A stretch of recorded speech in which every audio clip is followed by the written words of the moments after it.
Welcome back, Bray. Aduh, udah males nih. Sepertinya kita menuju delete channel saja. Karena poin sangat jelek sekali 33. Ini sangat berbeda memang kami akui ya dengan Fantasy Premier League yang Liga Inggris. Karena ini strateginya sedikit berbeda harusnya. Dan pemainnya juga nggak sekonsisten apa yang ada di FPL ya, Fantasy Premier League. Jadi sudahlah, mending kita bicara buat transfer besok nih di match ketiga. Nah, sebelum itu coba kita lihat dulu kali ya standings di Euro 2020 ini. Gitu. Nggak usah melihat grup-grup kita posisi berapa karena sudah pasti jelek. 33 poin itu sangat-sangat memalukan. Jadi di grup A ini si Itali mau memimpin sebagai puncak klasemen ya. Kalau bisa kita sedikit berhati-hati dalam memilih pemain dari Italia ini. Soalnya kemungkinan Roberto Mancini itu bakal ini rotasi pemainnya biar lebih segar di babak selanjutnya ke knockout. Nah, kira-kira biar kita tahu gimana sih ya kemungkinan dia main, sebenarnya teman-teman bisa lihat nih di fixtures and result ya. Kalau teman-teman lihat di Bray semua lihat nih di fixture and result, kita bisa buka misalkan besok nih Italia lawan Wales. Kita pencet aja matchnya nih di sini. Nah, nanti di situ kelihatan sebenarnya semua informasi itu lengkap di sini, baik yang di aplikasi di HP, kalaupun yang di web juga lengkap semuanya. Nah, di sini kita nanti bisa ngelihat match preview dan kira-kira berita-berita tentang match inilah gitu. Kita pencet match previewnya. Nah, di sini kalau teman-teman pencet match previewnya itu, jadi bisa ngelihat kira-kira nanti prediksi-prediksi atau terkait pertandingan ini tuh apa, dan kita bisa voting juga siapa yang bisa menang antara Italia lawan Wales ini gitu. Bisa kita vote misal Italia, kita pencet. Nah, nanti di sini kelihatan berapa persen. Oh, 80% orang ngevote Italia menang gitu. Jadi kita bisa tahu oh kemungkinan menang ini. Di sini juga ada possible line up yang paling terpenting nih. Jadi kita bisa ngelihat sebenarnya prediksi walaupun belum pasti, tapi ini tuh disusun berdasarkan jurnalis-jurnalis ya yang ada di Euro sana. Dia melihat pada saat training dan pada saat wawancara sehingga disimpulkan possible line up ini gitu. Jadi lumayan lah membantu. Nah, kalau kita lihat pemain Italia itu lihat backnya aja kayaknya dirotasi semua apa prediksinya kan, Tolo Acerbi, Bastoni, Emerson. Walaupun masih ada Locatelli, Jorginho yang masih pemain inti, dan Verratti ini baru sembuh dari cedera dipastikan main kalau kata Mancini di press conference. Nah, depannya kalau kita lihat wah semua dirotasi. Makanya buat yang punya pemain Italia mungkin bisa kita waspadai ya, kira-kira bakal main. Kemungkinan bisa aja main di babak kedua atau main berapa menit lah. Misalkan bisa juga golin gitu. Cuma bisa diwaspadai takutnya nggak main yang main full ini. Karena Italia kalau kita lihat standingsnya lagi cukup hanya seri aja dia udah lolos nih. Kalah pun juga udah lolos gitu kalau dari Wales. Tapi jadi runner up grup. Cuma kan Italia kemungkinan masih ingin jadi juara grup ya. Jadi minimal dia seri lah. Gitu. Wales juga lagi oke-okenya ada Gareth Bale, Ramsey, tapi ya susul lah gitu. Dan Switzerland nih harus harga mati menang lawan Turki. Kalau dia kalah dia tidak bisa menjadi peringkat 3 terbaik ya. Kalau Switzerland ini pokoknya dia nggak boleh kalah dari Turki. Turki masih ada kesempatan buat menjadi posisi 3 terbaik. Gitu. Nah, yang tim-tim lainnya juga lu bisa ngelihat kira-kira dia bakal main atau belum. Kayak tadi dibuka aja kira-kira matchnya yang masing-masing kayak gini gitu. Lanjut di grup B, Belgia juga sudah dipastikan lolos nih. Di sini ada qualify ya warna biru. Di sini warna biru berarti dia sudah dipastikan lolos grup. Cuman kalau ingin menjadi juara grup harus seri juga. Kemarin dia lawan Denmark menang ya walaupun hampir kalah. Kalau saya lihat mainnya jelek tapi lumayan oke juga setelah De Bruyne masuk di babak kedua. Wah, langsung 1 gol 1 assist. Emang De Bruyne ini memang kelas dunia ya. Yang assist pertamanya itu dia gocek dulu, dia nggak shoot, dia oper langsung dihajar sama Torgan Hazard gitu. Jadi Belgia ini kemungkinan dia akan merotasi juga ya, tapi seperti rotasinya hybrid sih kalau dari berita-berita. Maksudnya nggak seluruhnya dirotasi, sama seperti nanti di grup C ada Belanda juga. Di sini semua masih berpeluang lolos juga karena Denmark masih bisa jadi peringkat 3 terbaik. Nah, mungkin kita bisa milih nih antara pemain Denmark atau Finland. Cuma Finland nih menurut gua mainnya kurang bagus ya. Jadi kayak gak usah lolos aja lah dia. Jadi kalau mau ngambil pemain dia juga rada kurang meyakinkan gitu. Kalau Rusia ya nggak bagus juga, nggak jelek-jelek banget, cuman ya gitu. Cuma besok dia lawan Belgia, kami rasa masih menang si Belgia ini. Dan sudah dipastikan Belgia ini De Bruyne, Hazard akan menjadi starting atau pasti main pada saat laga melawan Rusia besok. Itu lanjut grup C. Di sini ada Belanda sudah dipastikan lolos juga dengan 6 poin. Ada Ukraina yang mainnya ya kemarin hampir yang game pertama lawan Belanda ini hampir membuat seri gitu ya. Tapi akhirnya Belanda masih bisa menang lawan Ukraina. Di pertandingan kemarin Ukraina lawan Makedonia juga bisa mengatasi dengan mudah. Yaremchuk dan Yarmolenko ini lumayan bisa menjadi pilihan ya di Ukraina. Kalau Makedonia menurut gue udah gak ada harapan sih, cuma memang ya ini eh, pencapaian mereka juga lah bisa masuk Euro di tahun ini. Walaupun masih 0 poinnya, mungkin dia di pertandingan selanjutnya melawan Austria mungkin bisa membuat 1 poin pertamanya atau poin perdananya. Tapi gue rasa Makedonia udah out lah. Tinggal Austria dan Ukraina nih berjuang. Gitu. Besok Ukraina lawan Austria, gue rasa ya menang menang Ukraina sih. Makanya gue mau coba kira-kira lihat pemain dari Ukraina siapa yang bagus. Di grup D, wah ini seperti grup konspirasi nih.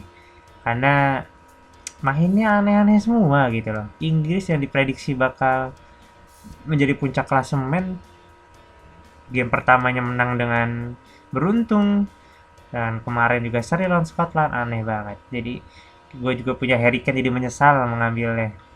Karena ada apa dengan Harry Kane, karena nggak dibagi bolanya kayaknya sama Sterling sama, dan masih banyak pemain di bench seperti Rashford, terus Sancho dan Grealish yang belum dimaksimalkan gitu. Jadi harusnya Inggris nih bisa.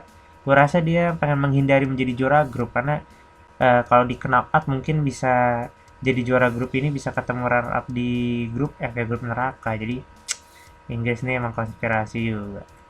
Gua doain aja nggak lolos nih, habisnya pemain gua rugi tadi.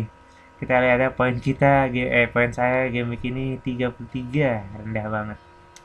Ya grup E ini juga Spanyol secara mengejutkan ya, seri 2 kali. Game pertama seri lawan Swedia, kemarin seri lawan Poland. Udah hampir menang 1-0 dengan gol Morata diserikan dengan golnya Lewandowski ya.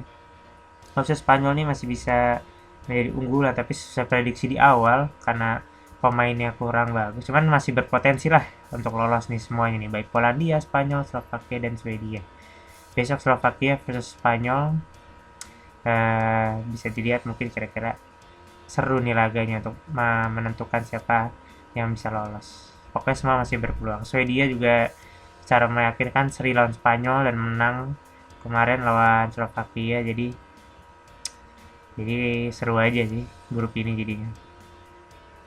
Dan terakhir grup neraka yang tidak diprediksi. Kalau bisa jangan memakai back dari grup ini karena golnya mungkin banyak ya. Kecuali besok nih, Jerman besok lawan Hungaria, udah dipastikan nih pasti Jerman akan menguasai pertandingan. Dilihat dari game lawan Prancis dan Portugal, emang lawan Prancis hanya bertahan aja ya, jadi masih bisa mengatasi Jerman dengan menang 1-0. Tapi Portugal bermain terbuka, jadi banyak gol dengan skor 4-2.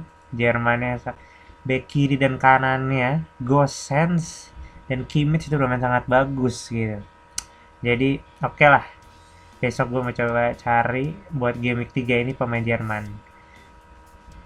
Ya Hungaria nih ya lumayan hebat juga, kemarin bisa menyerikan Spanyol secara mengejutkan gitu, sehingga di grup neraka ini empat-empatnya masih punya asa ya buat bisa lolos gitu. Ya itulah mungkin kira-kira hasil analisa ya antara grup-grup. Kemungkinan kalau mau ambil besok paling ambil pemain Jerman, baik bebas itu bisa pemain bertahan terutama Gosens dan Kimmich, atau dari Prancis atau Portugal nih. Tapi penyerang aja karena kemungkinan bisa banyak gol karena berdua mereka masih merebutkan untuk lolos ke grup F ini. Itu Spanyol, gue saranin juga bisa lu pakai pemain Spanyol. Terus Inggris juga, Inggris, Kroasia, Scotland nih semuanya masih berjuang. Jadi kira-kira nggak ada yang rotasi. Mungkin mungkin yang sudah dipastikan lolos saja Belanda ini mungkin dihindarin pemain-pemain Belanda. Cuma ada beberapa pemain intinya mungkin bisalah lo pakai.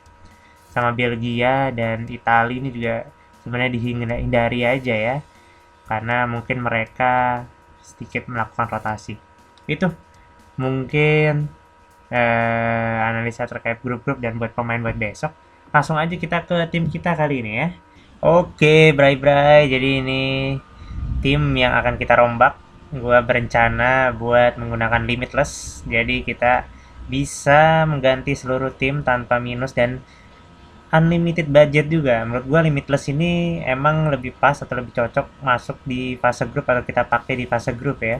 Dibandingkan nanti di knockout karena kalau di knockout nanti kita bakal balik ke tim semula. Jadi ini cuma berlaku untuk satu match week atau game week besok aja. Dan selanjutnya bakal kembali ke tim semula. Nah, kalau knockout kan kita bakal ada tim yang nggak lolos, jadi nggak main lagi ya. Kemungkinan beresiko pakai si limitless ini di knockout. Jadi gue memutuskan untuk memakai limitless. Ini langsung aja ya, tim-tim yang mengecewakan nih seperti Harry Kane, Lukaku. Lukaku nggak mengecewakan banget sih, cuman besok ini dia kan lawannya mudah ya, jadi mungkin rotasi dan udah pasti lolos juga gitu. Insinya kemungkinan nggak main juga, makanya gue buang. Alaba juga gue remove kayaknya. Berarti sebenarnya ada gue pertimbangkan sih, tapi kayaknya juga bakal main sih. Gue remove Bruno. Aduh, perannya kurang sentral kemarin ya. Kalau di MU biasanya di Liga dia menjadi sangat sentral perannya, ini karena ada Ronaldo dan lainnya jadi ketutup, hanya support aja. Jadi gue memutuskan untuk remove juga Bruno. Spinazzola sebenarnya bagus, cuman seperti yang kita lihat tadi, Italia kan mau rotasi ya, jadi coba aja kita remove dulu. Meili juga gue remove, Pau Torres gue remove. Jadi secara keseluruhan kayak gue remove semua nih, kecuali si Depay. Depay soalnya besok kan lawan Makedonia, kemungkinan dia juga tetap main gitu. Oke, kita mulai dari forward karena remaining budgetnya bebas ya. Gue pilih Ronaldo deh. Ronaldo ini walaupun lawan siapa aja dia masih bisa berbahaya ya, ngegolin gitu. Dan apalagi butuh kemenangan juga buat Portugal, jadi kemungkinan besok dia bisa cetak gol lagi walaupun dari titik penalti ya. Terus gue mengandalkan Yaremchuk juga nih. Yaremchuk ini tadi Ukraina karena dia pengen lolos grup juga besok lawan Austria. Kemungkinan dia ngegolin lagi Yaremchuk gitu walaupun nggak diharap-harapkan banget. Terus strikernya udah full kita. Sekarang kita ke midfielder. Pengganti ya. Yarmolenko gue sikat karena besok lawan Austria juga. Mereka masih jadi runner up dan berusaha untuk lolos. Ukraina juga mainnya bagus, bisa hampir mengimbangi Belanda ya. Terus kalau ini bisa sebenarnya kita bisa nyari juga di sini kira-kira dari pemain tengah nih mana yang sering ditransfer dalam 24 jam oleh teman-teman. Nah, ini dia yang penting. Kevin De Bruyne ini sudah dipastikan Roberto Martinez bakal main bersama rekannya itu Eden Hazard ya. Nanti gue juga memilih Eden Hazard tapi ntar dulu. Yang si pasti juga nih Kimmich kemarin mainnya bagus banget, kemungkinan besok dia bakal assist ya. Terus Wijnaldum juga bakal inti menurut gua walaupun lawan Makedonia, tapi dia pemain penting di Belanda, jadi mungkin Depay dan Wijnaldum nih bakal tetap main. Cuma kita ada opsi kalau misalkan mereka nggak main kan ada Ronaldo sama pokoknya penggantinya banyak lah. Ronaldo kan ini sih pasti main gitu. Terus ini dia Eden Hazard, lumayan buat besok karena dia main inti ya dari awal karena baru sembuh musim ini recovery, jadi nggak di starting sama Belgia dari kemarin, cuma dipastikan besok main ini melawan Finlandia. Finlandia juga nggak begitu bagus banget, jadi kemungkinan ada Hazard bisa assist atau De Bruyne ngegolin nih. Tuh sekarang kita nyari defender. Wah kita lihat defender. Dumfries menurut gue juga memiliki peran sentral di Belanda ya, kemungkinan main juga. Jadi gue pasang Dumfries. Terus Robin Gosens tidak diragukan lagi, kemarin mainnya jadi wing kiri gokil banget, 2 assist 1 golnya, harganya juga 5 lagi ya. Terus Thomas Munir ini pasti main juga karena Kastanye dipulangkan dari timnas karena cedera, digantikan Thomas Munir dan dia nggak ada penggantinya lagi kayaknya ya, jadi Munir pasti main.